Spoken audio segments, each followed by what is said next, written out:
আশাদুন নাসি আযাবান ইনদাল্লাহিল মুসাউবিরুন, অর্থাৎ ছবি বানানোওয়ালাগণ কাল কিয়ামতের ময়দানে ভীষণ শাস্তি ভোগ করিবে।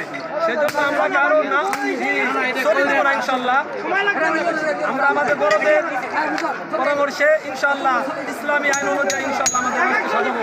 সেজন্য সবাই দোয়া করবো আমাদের কোনো সম্পদ যেন নষ্ট না হয়।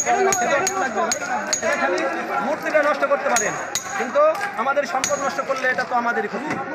সেজন্য আমরা সকলে আবেগের সাথে বিবেক রাখবো। আচ্ছা, দীর্ঘ প্রতীক্ষার পরে আজকে শেখ হাসিনা স্বৈরাচারী সরকার যে পদত্যাগ করলেন তার উল্লাসে দেখতে পাচ্ছি আপনারা আনন্দ মিছিল করছেন এবং এই যে বঙ্গবন্ধুর ভাস্কর্য আপনার অনুভূতি প্রকাশ করেন। আলহামদুলিল্লাহ, আলহামদুলিল্লাহ ওয়া কাফা ওয়া সালামুন আলা ইবাদিহিল্লাযিনা ইসতাফা, আম্মা বা'দ, ফাআউযু বিল্লাহি মিনাশ শাইতানির রাজীম। বিসমিল্লাহির রাহমানির রাহিম। ওয়া কুল জাআল হাক্কু ওয়া যাহাকাল বাতিল, ইন্নাল বাতিলা কানা যাহুকা।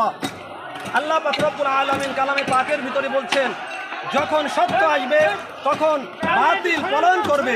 তাই আমরা আজকে এমনকি আমরা মুসলমানেরা, ইসলামেরা শাপলা চত্বরেও উলামা ইকরাম এরকমভাবে জীবন দিয়েছে, রক্ত দিয়েছে। এরপরে পিলখানায়ও মানুষ জীবন দিয়েছে। এরপরে আমাদের ছাত্র ভাইয়েরা দেশে আন্দোলন করেছে। এই ছাত্র ভাইয়েরা, আমার ধারণা হাজার হাজার ছাত্র ভাই এবং বোনেরা আজকে এই দেশ স্বাধীন করার জন্য রক্ত দিয়েছে।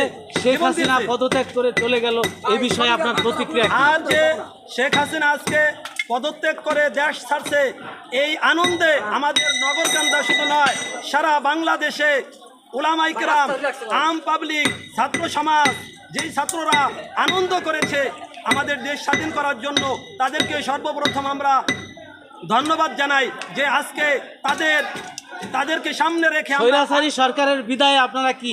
তাদেরকে স্বৈরাচারী সরকার শেখ হাসিনাকে দেশ থেকে বিদায় দেওয়ার জন্য আমাদের বৈষম্য বিরোধী ছাত্র আন্দোলন যে মাঠে নেমেছিল, আমরাও সাথে ছিলাম, আমরা এখন আছি।